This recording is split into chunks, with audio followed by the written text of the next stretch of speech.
Patrick Dunn took pride in being a dedicated worker and a loving husband. After completing his electrician training, he committed himself to his work, becoming one of the most dependable employees at Anderson Electric. Despite long hours, he always made time for his wife, Glenda. Their 8-year marriage seemed strong. But recently, Patrick noticed subtle changes in Glenda's behavior that left him uneasy. Glenda, a sociology professor, was always organized and ambitious. When she got the chance to attend seminars in Columbus, she was eager to go. Patrick offered to accompany her, but she insisted on going alone, citing the importance of the professional development opportunity, and reminding him of their upcoming spring break vacation. Trusting her, Patrick agreed, though her insistence that he stay behind made him uneasy. Patrick arrived home around 6 p.m. on Wednesday, exhausted from a long day at work. He had stayed late to finish a wiring task, completing it sooner than expected, but leaving him sore. The quiet house reminded him that Glenda had left earlier for a 3-day seminar in Columbus. He had offered to take the day off to join her, but she had urged him to stay, reminding him of their upcoming cruise. The tickets displayed on their sideboard were a constant reminder of the trip ahead. As he entered, he noticed there was no message from Glenda confirming her safe arrival, which concerned him. He decided to call her, and she answered cheerfully after 2 rings, easing his worry. "I was just about to call you, Patrick, you must be reading my mind," she said, sounding happy. He heard the buzz of a crowd in the background, which didn't surprise him, since the caller ID would have shown it was him. "You know I always read your thoughts," he joked. "So, you arrived safely. How was the trip?" he asked. She laughed. "It went smoothly, thanks to the map you printed," she said. "The traffic was light, and I found the Sheraton without any trouble," she added. "Anything for you, darling," Patrick said warmly.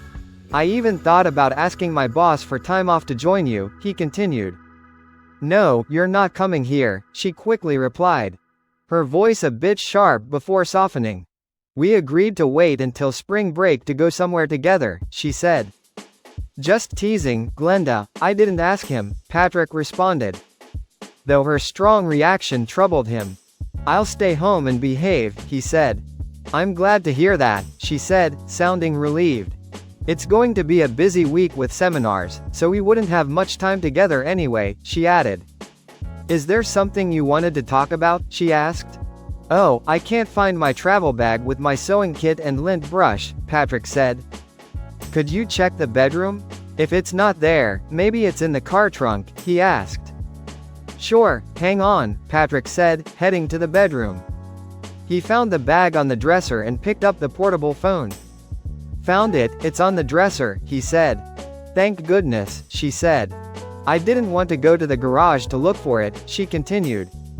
"I'll grab what I need at the hotel store if necessary," she added. She paused. "I have to go now, I'm third in line at the front desk," she said. "I probably won't call much this week," she continued. "I've got a presentation tomorrow night and dinner Friday," she said. "My last seminar is Saturday morning, so I'll be home by dinner," she added. "That's fine, honey, I'll be busy too," Patrick replied. "Call if you can, and I'll see you at dinner on Saturday," he said. After exchanging a few more pleasantries, Patrick hung up the phone, and found himself thinking about Glenda's unusual reaction to his joke about joining her. Lately, she'd been acting strangely. Sometimes too quiet, other times overly accommodating. Even when they first discussed him accompanying her on this trip, she had firmly rejected the idea. Pushing these thoughts aside, Patrick realized he was hungry, and decided to order pizza. With about 40 minutes until the delivery, he headed upstairs to shower and change into casual jeans and a work t-shirt. Afterward, he relaxed at the kitchen table with a beer until the pizza arrived. Although he knew he should cook something healthier, he didn't worry about it, since his job kept him in shape. And Glenda wasn't around to disapprove. He planned to save the leftovers for lunch at work, where he could easily reheat them. Patrick spent the next hour watching the news, but his thoughts drifted back to Glenda and her recent behavior. Something had clearly changed in her over the past couple of months. And her strong rejection of his offer to join her on the trip bothered him. Glenda, a 35-year-old sociology professor, was a striking beauty. With long dark hair and dark eyes. She'd recently been hired at the local college, where she was proud to be a junior faculty member. She had mentioned her teaching assistant, Anthony, several times at the beginning of the semester, but hadn't talked about him in a while. In mid-November, Glenda brought up the seminar she wanted to attend during the break between semesters. Initially, she didn't mind Patrick joining her, but within 2 weeks, she was adamant about going alone, suggesting they plan a trip together for spring break instead. Patrick reluctantly agreed to her decision. They didn't talk much about the seminars over Christmas, and they enjoyed a wonderful holiday with family and friends. Patrick noticed some large envelopes with registration materials that Glenda quickly sent back. She seemed eager for the trip, and even started packing days before the new year, which was typical of her organized nature. Around 8 p.m., Patrick returned to the bedroom, intending to continue reading a book he had left on the nightstand. He decided to put away the bag Glenda had mentioned earlier, and noticed it was sitting on top of her diary, a book he thought she usually kept in her briefcase. In their 8 years of marriage, Patrick had rarely seen her diaries, since she kept them well hidden. She had made it clear early on that it was private, and they never discussed it again. He suspected she wrote in it at college or while he was at work. Curious, Patrick picked up the diary, touching it for the first time. It was a small red leather book with a brass lock. He wondered if it held the key to understanding Glenda's recent behavior. Instead of putting it back, he took it downstairs to the kitchen, where the light was better, and examined the lock more closely. The first thing Patrick noticed was that only about a third of the pages in the diary had been used. It seemed unlikely that this was Glenda's only diary. 8 years of notes wouldn't fill just a third of a book. He figured she must have older volumes stored somewhere, likely in her closet. Each of them had their own closet, and he had never gone into hers. He headed upstairs to their bedroom. After a few minutes of searching, he found a shoebox on the top shelf, containing a stack of red leather journals. He took them back to the kitchen. All the diaries were the same, each with a small white circle on the spine, numbered 1 through 6. Except for the current one, which wasn't numbered. The word, Coons, was embossed on the back of each diary, which he recognized as the name of a local specialty store. The locks on all the diaries seemed identical, with no identifying marks, making him wonder if they used the same key. Patrick quickly checked the phone directory for specialty stores, and called to see if they had any of the diaries in stock. A young woman confirmed they had 2, and that the store would be open until 10 o'clock. Patrick decided to buy one, hoping to use the key to unlock Glenda's diaries. It was a risky move, but he knew picking the locks might ruin them, and Glenda would never forgive him for snooping. Half an hour later, Patrick was driving home with a new red leather diary, the key in his bag. It was expensive, nearly $60, but he didn't mind if it helped him understand what was bothering his wife. He could always gift her the new diary later. Patrick suspected she might be hiding an illness, as she had done once before when test results worried her. She had kept it to herself until she knew it wasn't serious. Another possibility was stress from work, perhaps conflicts with colleagues, which she wouldn't share with him, preferring to handle work issues on her own. However, another darker possibility nagged at him. What if she was cheating on him? He didn't want to admit it, and focused on other explanations instead. Patrick and Glenda were an unusual couple. He was slightly shorter, with blonde hair and blue eyes, muscular in build, while she was tall, slender, with dark hair and eyes. They had known each other in school, and reconnected years later at a mutual friend's party. Marrying a month after she graduated, they started in a small house, but after a few years, they moved to a larger one, discussing the possibility of starting a family soon. When Patrick got home, he wasn't sure if the key would fit the locks on Glenda's diaries. He found it in a small brown envelope inside the diary box. The key seemed tiny, and he wondered if he should have asked the store if all the locks were the same. He decided that if the key didn't work, he would drop the idea. If each lock was unique, he wasn't going to waste time hunting for the right key. 5 minutes after walking in, Patrick sat at the kitchen table with a stack of journals and a can of soda, holding a small key. He stared at Glenda's most recent diary. Knowing that if it fit, there was no turning back.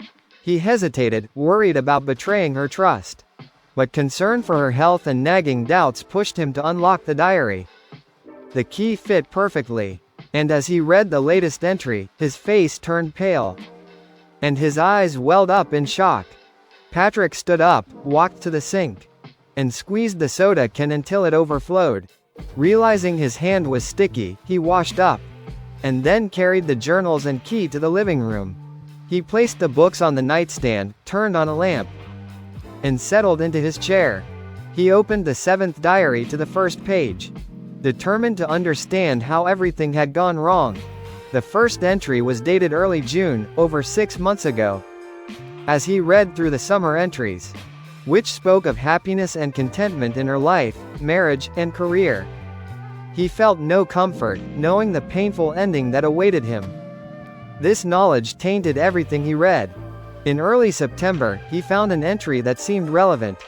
Glenda described meeting her new assistant, Anthony Romano. And Patrick reread the passage twice, trying to understand the significance. September 8th, my new assistant, Anthony Romano, came into my office today, she wrote. He's a bit taller than me, with black hair, dark eyes, and a scruffy beard, she continued. He reminds me of a movie star, she said. He left me a printout of his grades and seems quite qualified, she added. Patrick read carefully, looking for more mentions of Anthony Romano. The next 2 entries were about her classes, with no mention of him. She seemed content, though a bit nervous about handling her large class of over 100 students. September 15th, Anthony is now helping me with my big class, she wrote. Answering students' questions while I prepare lectures, she continued. My female students seem very enthusiastic about him, she said. Some even said he looks like Leonardo DiCaprio, she added. That must be why he seemed familiar, she wrote. As Patrick continued reading, mentions of Anthony Romano became more frequent. September 20th, classes are improving, she wrote. A few students dropped out, likely finding the course too difficult, she said. During my lectures, Anthony sits in the front row, watching me closely, she continued. I should give him more work, she added. September 24th, I had a few free hours this afternoon, she wrote. And worked on a reading assignment with Anthony, she continued.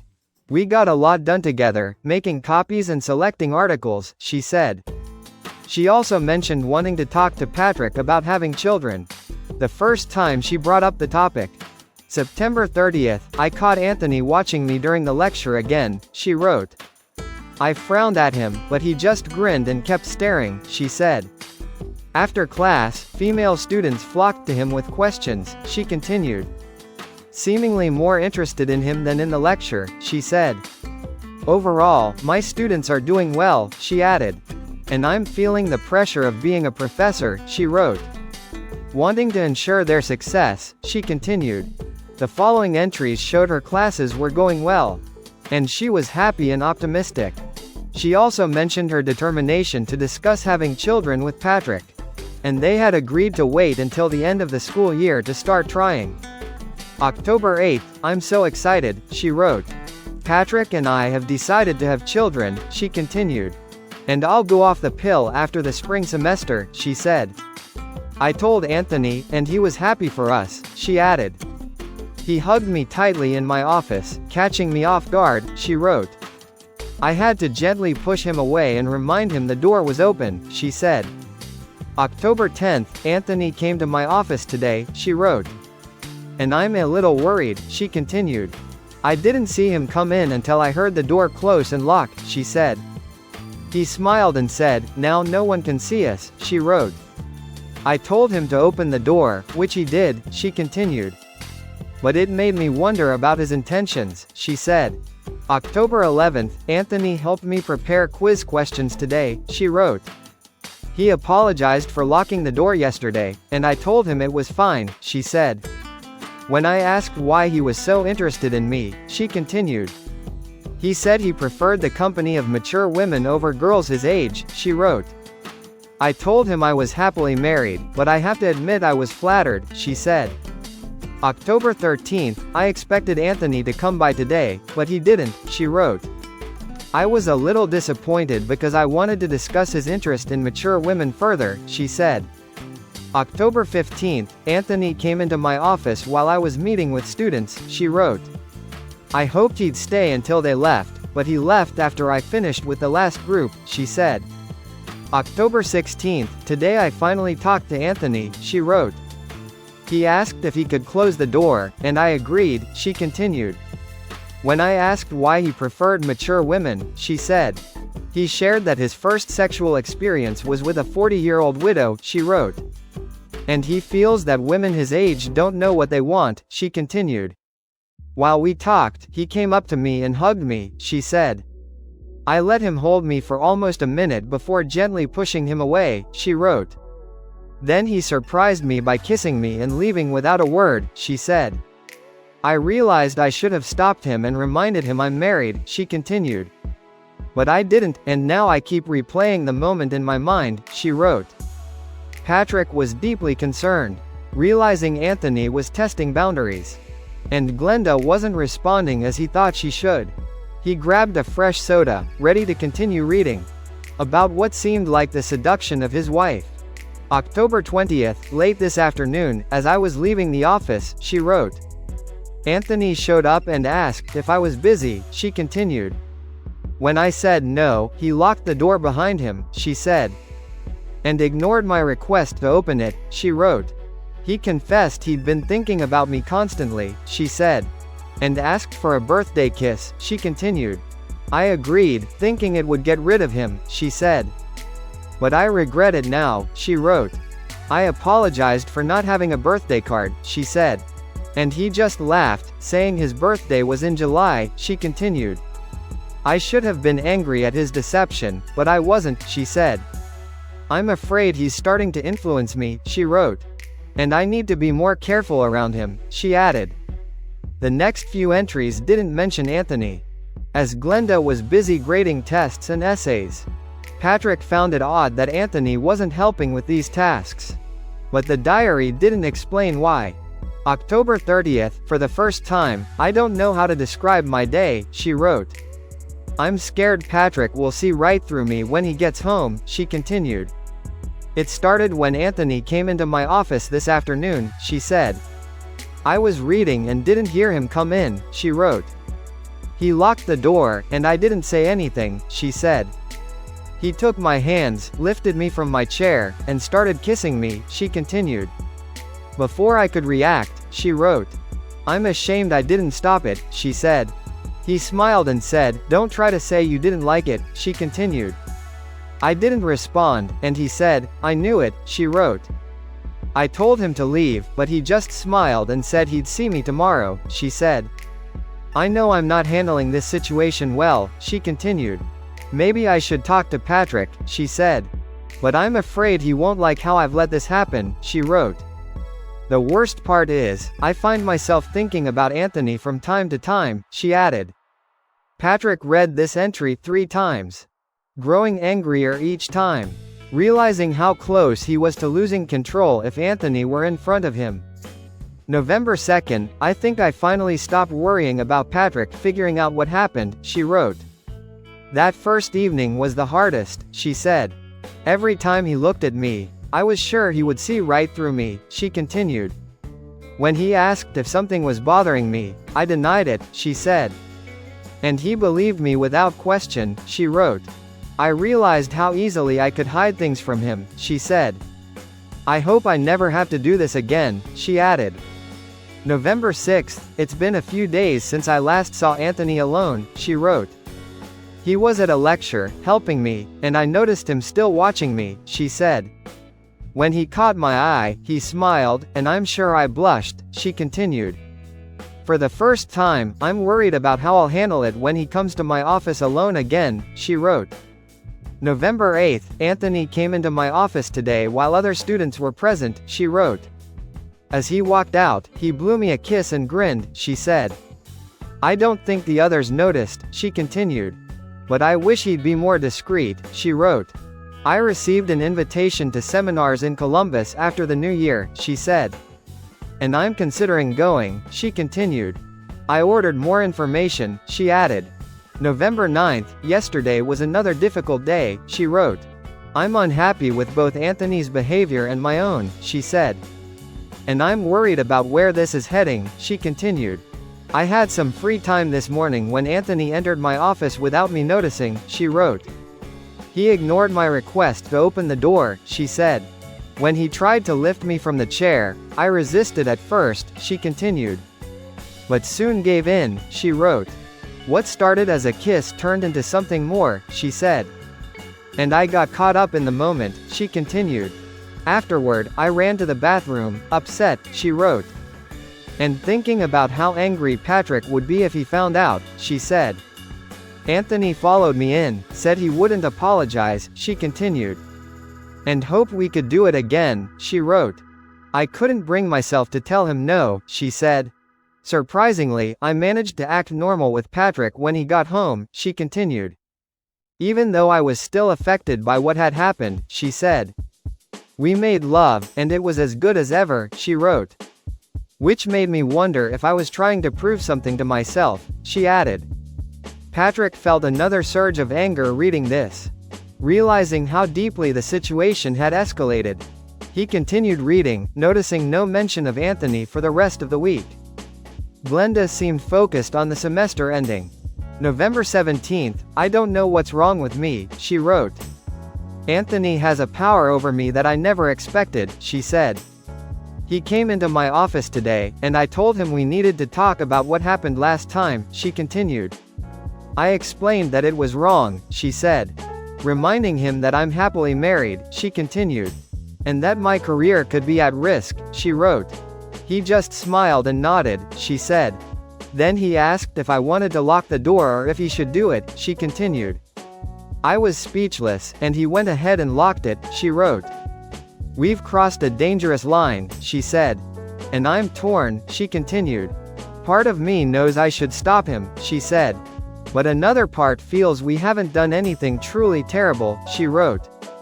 I can never tell Patrick, she said. But at least no one can see into my office, she continued. This happened just an hour ago, she wrote. And I'm still feeling euphoric, she said. I hope I can compose myself before I see Patrick, she added. This entry was tough for Patrick to read. It was clear things were spiraling out of control. He realized he didn't know his wife as well as he thought. And resolved to read all her diaries, no matter how long it took. He checked the time, already 2 a.m. But he couldn't stop. Before continuing, he called his office to take the next day off. He knew his life had changed forever. Where there was once love and dreams of the future, there was now cold emptiness and growing anger. He took a break to use the bathroom.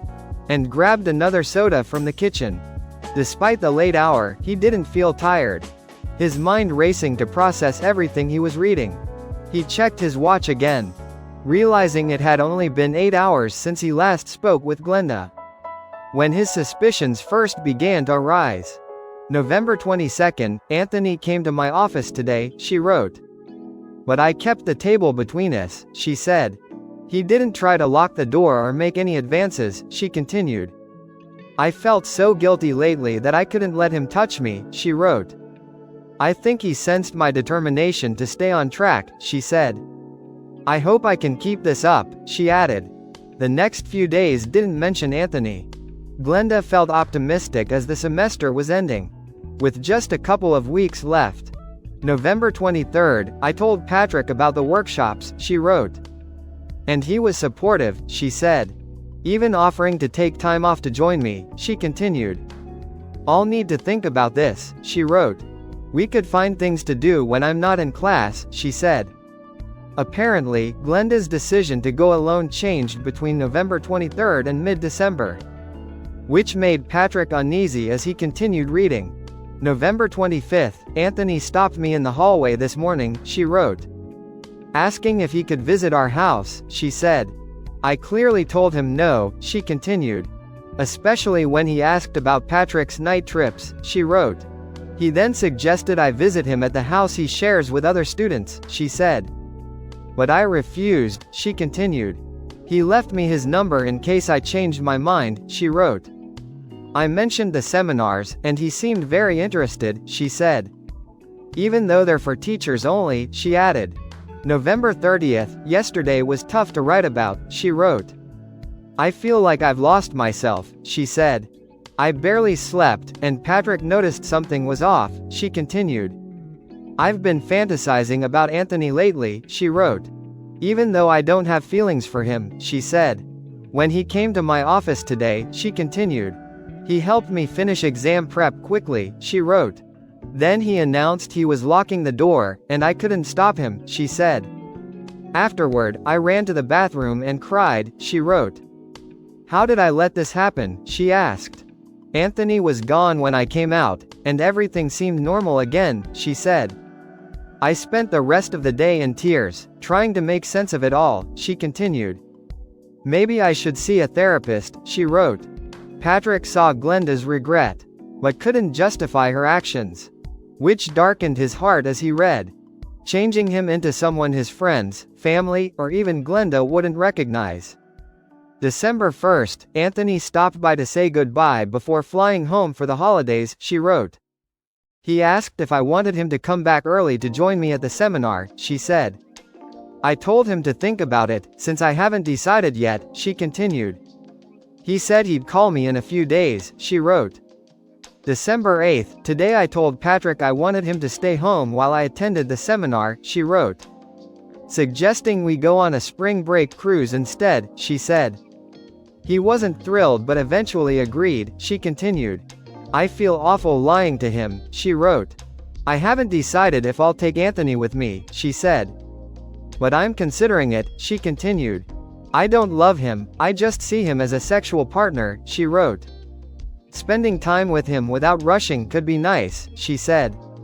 Since he's an experienced lover, she continued.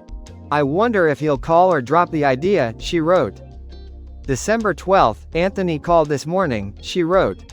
Still wanting to go to Columbus with me, she said. He suggested booking 2 adjoining rooms, she continued. And posing as my brother to avoid suspicion, she wrote. He even offered to pay for my room, she said. Now I have to decide if I'm going to knowingly cheat on Patrick, she wrote. December 14th, Anthony called again today, she wrote. He tried to reach me yesterday, but I wasn't in the office, she said. I went ahead and made the reservation for rooms 412 and 414, as he suggested, she continued. I felt awful doing it today, she wrote.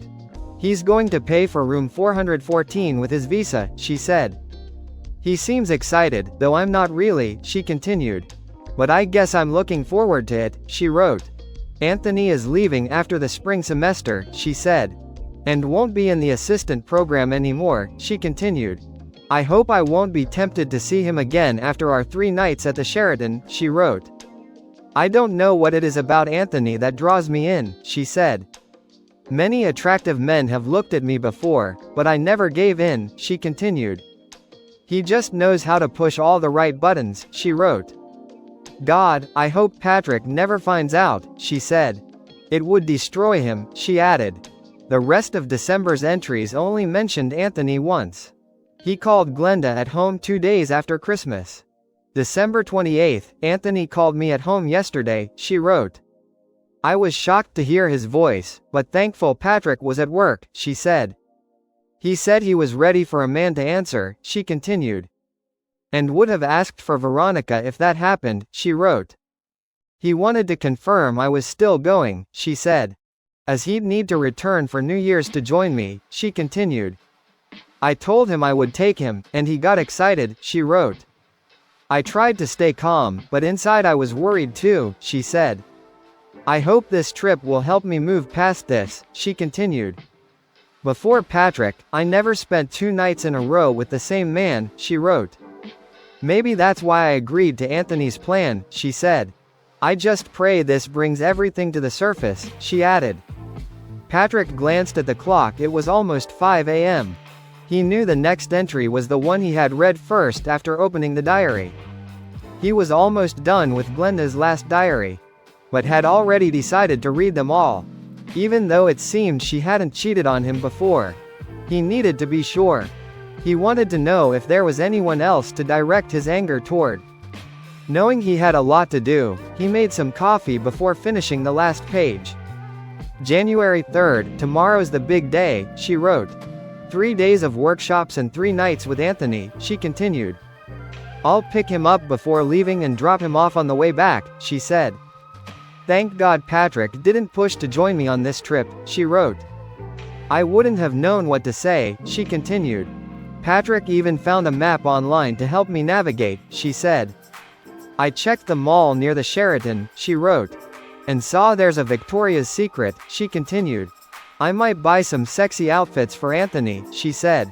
And then wash them before wearing them for Patrick, she wrote. It feels wrong, but he'll never know, she said. I can't believe I'm excited about this trip, she continued. I wonder if Anthony expects something new that Patrick and I haven't tried, she wrote. I'm not sure I'd want that, as it could make Patrick suspicious, she said. Maybe I'll save any new ideas for our cruise, she continued. Pretending I just felt adventurous, she wrote. I've started packing, and I hope Patrick doesn't find it suspicious, she said. I don't want him to get any ideas, she continued. After rereading my thoughts, I'm questioning if I can actually go through with this, she wrote. What happened in my office was spontaneous, she said. But this trip is premeditated, she continued. I can't justify it as a moment of weakness, she wrote. I could still back out, pay for Anthony's room, and cover his travel expenses, she said. Patrick finished the 7th journal and sipped his coffee, reflecting on the last 9 hours of reading. He started forming a plan for the next 3 days. He had already decided his marriage was over. Even if Glenda backed out of her plan with Anthony, he knew he could never trust her again. The thought of forgiveness seemed impossible. As time passed, his love for Glenda faded, and his hatred for Anthony grew stronger. Just before noon, Patrick got up from his computer to grab his cordless phone. He sat back down and dialed the number on the screen. Pearsall Investigations, how can I help you? The woman on the phone sounded very professional, which put Patrick at ease. Do you handle divorce cases? Patrick wasn't sure how to phrase his request, but figured it was related to divorce. If you mean taking photos of cheating spouses, then yes, she replied. Would you like to speak with a detective? She asked. Her professionalism reassured Patrick. Yes, that's exactly what I need, he said. After a brief wait with soft rock playing, the detective picked up. John Pearsall speaking. You're looking for evidence for a divorce. How can I assist? He said. Patrick, feeling comfortable, explained. I think my wife is cheating on me with a man at the Sheraton Hotel near the airport, he said. I need photographic evidence, and want to know the cost, he continued. Sheraton Hotel, got it, Pearsall said. Is this happening now? What time frame are we looking at? He asked. My wife is there now, staying until Saturday morning, Patrick said. She's in room 412, and the man is in 414, he continued. They were there last night, but I didn't decide what to do until this morning, he said. She's attending seminars, and he just joined her, he added. John chuckled at the unintentional pun before saying, I'll need a few more details, and we'll discuss the type of surveillance you need, he said. Could you provide their names and descriptions? He asked. Patrick described his wife and offered to email a photo, but preferred not to waste time. He also provided Anthony's name and a vague description from his wife's diary. It's straightforward, Mr. Dunn, Pearsall said. We can install cameras in their rooms this afternoon, he continued. And leave them until they check out, he said. It only takes a few minutes, he added. And I have a contact at the Sheraton who allows us to enter rooms for a fixed fee per entry, he said. If you only need photographic evidence, the flat fee would be $800, he continued. You mentioned cameras, would it be cheaper with just one? Patrick asked. I only need proof they were together, he said. I'd like the photos by tomorrow evening, he added. We need cameras in both rooms, since we don't know which one they'll use, Pearsall explained. The cost is fair, given the quality of our equipment and expenses, he said.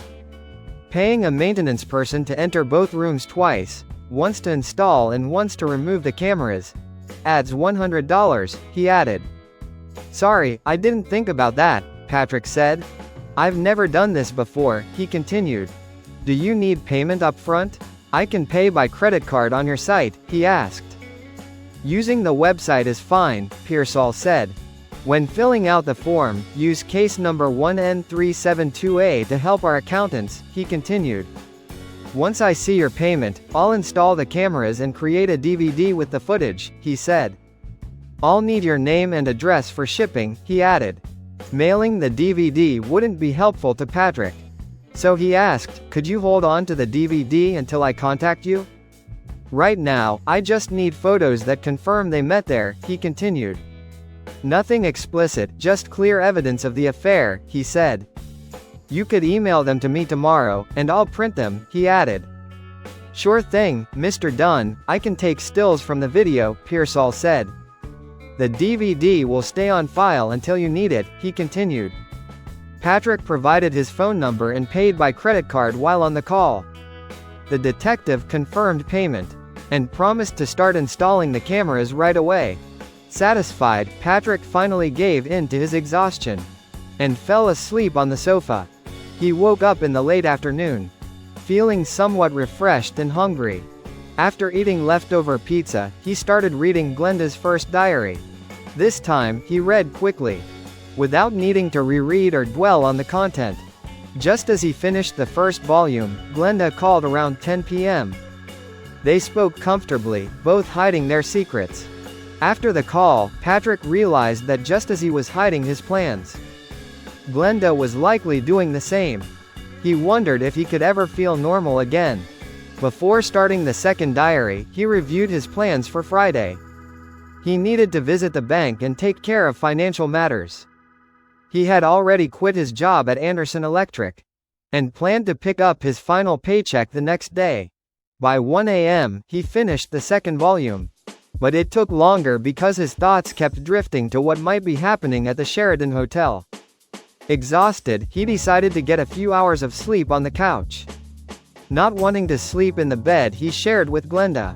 Surprisingly, he slept well, and woke up around 7 a.m., feeling rested. After a quick breakfast, he resumed reading, finishing the third and fourth volumes by midday. He then set the journals aside and tackled his to-do list. First, he went to Anderson Electric to pick up his last paycheck and clear out his locker. Gus Anderson tried to persuade him to stay, but Patrick explained his situation, and Gus eventually wished him luck, asking him to consider returning in the future. Next, Patrick went to the bank and withdrew over $20,000 from his joint and personal accounts, the most he could without requiring Glenda's signature. This money would cover his immediate needs. Returning home around 4 p.m., Patrick checked his answering machine and discovered a message from Pearsall Investigations. He called back immediately. Pearsall Investigations, Pearsall speaking. How can I help? The voice on the other end answered. This is Patrick Dunn, returning your call, Patrick said. Were you able to install the cameras and get any results? He asked. Yes, Mr. Dunn, we installed the cameras yesterday afternoon, Pearsall said. And captured footage around noon today, he continued. Both rooms were empty when we set up, so it went smoothly, he added. Patrick hesitated, then asked, was there anything on the tape, Patrick? Your suspicions have been confirmed, Pearsall said. We have all the evidence you need for a divorce, he continued. They spent the night in your wife's room, he said. I've transferred the footage to a DVD, and it's ready for you to pick up whenever you want, he added. I also have 3 stills from the video ready to email if you still need them, Pearsall revealed. Tears welled up in Patrick's eyes, catching him off guard. Despite everything he had read, knowing there was visual evidence made it painfully real. "Yes, please email the photos," Patrick managed to say. "Thank you, Mr. Pearsall," he added. "With everything paid in full, our business is complete," Pearsall stated. "Thank you, the payment is covered," Patrick confirmed. "Are you sure everything's okay? You sound different from yesterday," Pearsall said. "These situations are often very emotional, and I'm a bit concerned," he added. Patrick, keeping his emotions in check but with a slight edge in his voice, replied. "I'm fine, thank you," he said. "I'll reach out if I need anything else," he continued. "Your lawyer might need a copy of the DVD if you pursue divorce for infidelity," Pearsall advised. "We'll keep it on file for a year or until you instruct otherwise," he said. "Therapy can help in situations like this," he continued. "A good therapist can support you through the emotional toll," he added. "Don't worry about me, Mr. Pearsall," Patrick said. "I know what I need to do," he continued. "Thank you for your help," he said. Patrick hung up before Pearsall could say more. His face was expressionless as he sat in the kitchen. When the computer beeped with a new email, he quietly went to check it.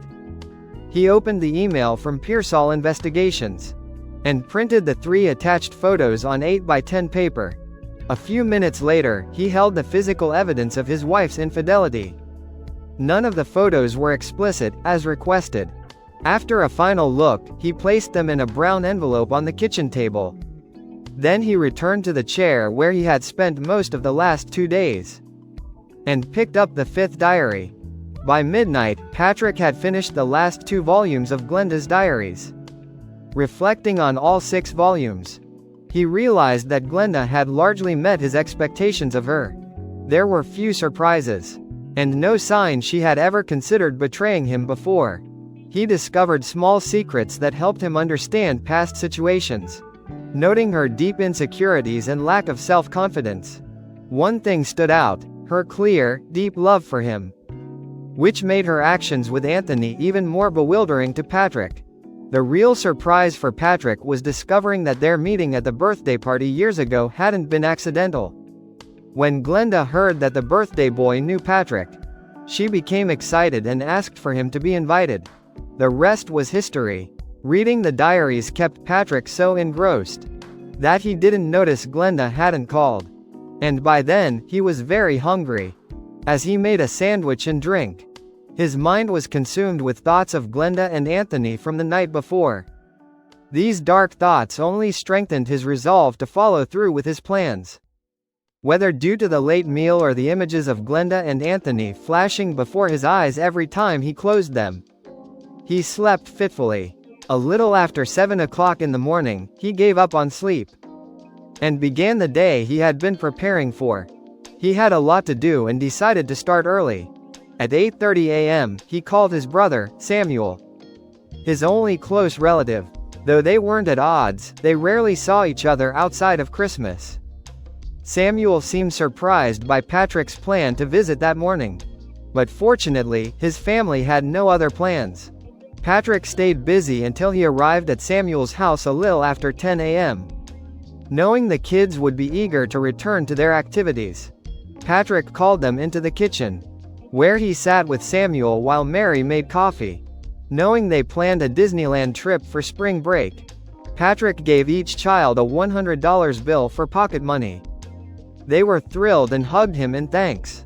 "You didn't have to do that, Patrick," Samuel said. "But it sure made their day," he continued. "What's going on, did you win the lottery?" he asked. Patrick forced a small smile. "No, nothing like that," he said. "I just felt generous," he added. They chatted over coffee until Mary brought up Patrick and Glenda's plans to have children. She mentioned how much they would enjoy having kids around. Patrick paused before replying. "She told you about that, huh?" he said. "Women sure do talk about everything," he added. Before Mary could respond, Patrick continued. "It's hard to say how things will turn out," he said. "A lot can get in the way of those decisions," he added. He then shifted the conversation, asking his brother about his job as a restaurant manager. A few minutes later, Patrick stood to leave. "In case I don't see you until next Christmas," he said. "I hope everything goes well," he continued. He shook his brother's hand and gave Mary a brief hug. "I'll be thinking about you," he said. With that, he turned and left, exchanging goodbyes as he walked to his car. As he drove away, Samuel turned to Mary. "I wonder what that was about," he said. He seemed to have something on his mind but didn't want to talk about it, he added.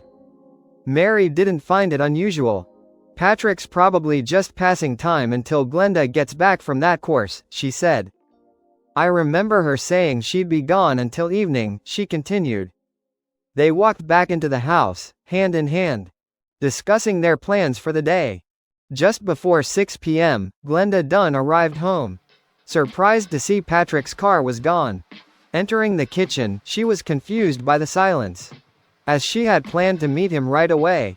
Although disappointed, she realized the empty house would give her time to unpack and do laundry. She also planned to take another shower, unsure if the morning one had fully removed all traces of Anthony. As she passed the kitchen table, she noticed a note held down by a salt shaker. It was from Patrick. "Glenda, Gus called this morning, needing help at the Villa Center," it read. "I agreed to step in as a senior foreman," it continued. "I'll be back tomorrow afternoon," it concluded.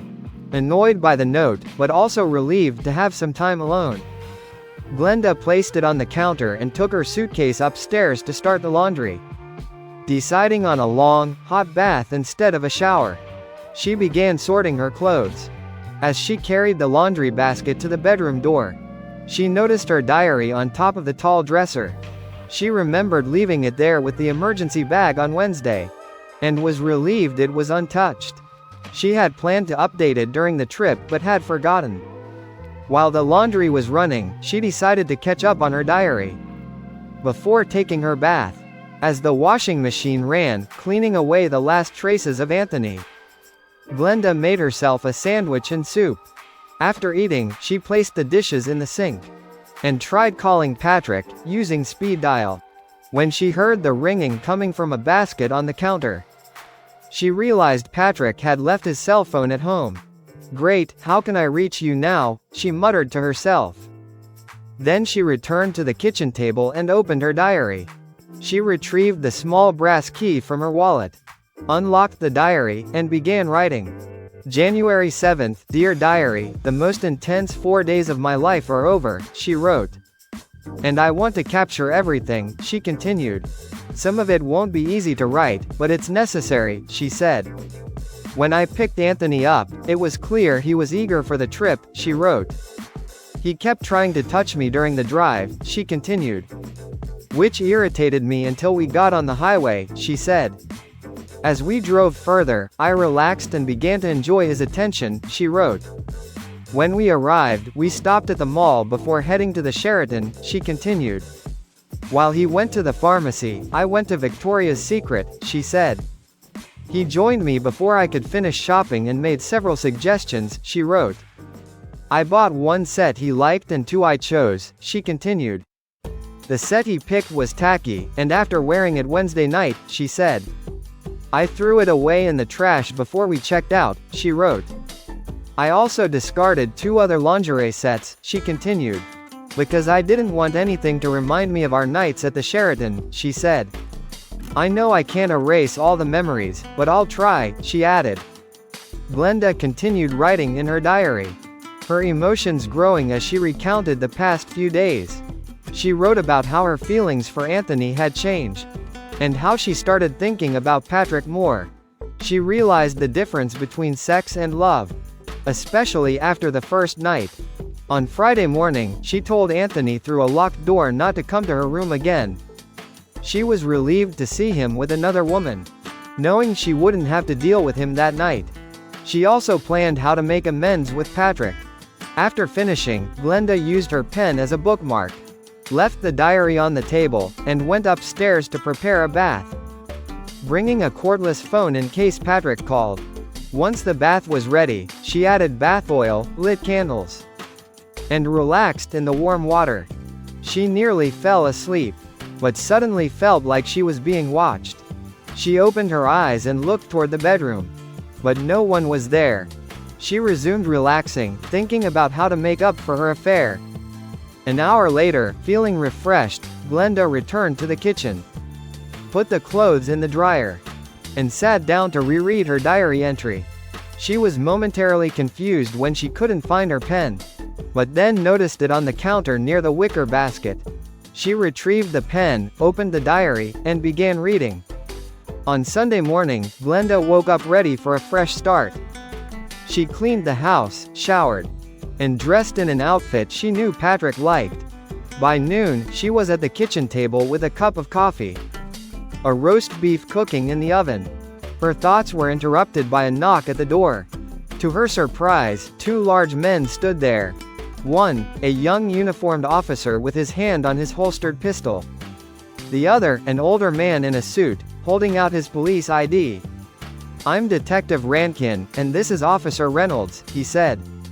"We're from the Springfield Police Department, looking for Patrick Dunn," he continued. "Is he home?" he asked.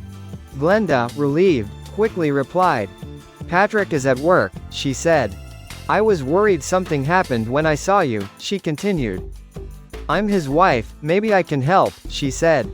The men exchanged glances before the detective said, "Maybe we should come in, it's chilly out here," he said. "Of course, come in," Glenda said, leading them into the kitchen. She asked, "Why are you looking for Patrick?" "He's never been in trouble," she added. The detective replied, "We received a homicide report this morning," he said.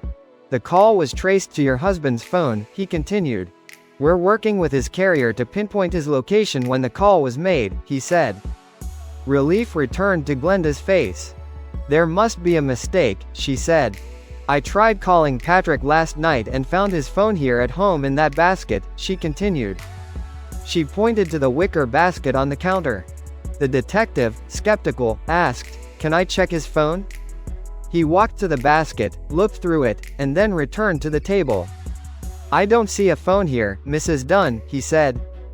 "Are you sure you're not confusing it with another day?" he asked. Glenda's face displayed shock as she realized the basket was truly empty. She quickly approached the basket's location and looked around. Although it was obvious there was nothing else on the counter. "I don't get it," she said. "His phone was right here when I tried to call him last night," she continued. She glanced between the officer and the detective, clearly distressed and anxious. "Well, I can't explain why the phone wasn't in the basket where you said it should be, Mrs. Dunn," the detective said. "Obviously, I have to believe that the call traced to your husband's phone was indeed made from that phone," he continued. The detective opened his briefcase and jotted down a few notes before continuing. "Does your husband know a Mr. Anthony Romano?" he asked. At the mention of the name, Glenda looked even more surprised, her face paling for a moment. "I know Anthony Romano, but my husband doesn't," she said. "Anthony was my teaching assistant last semester," she added.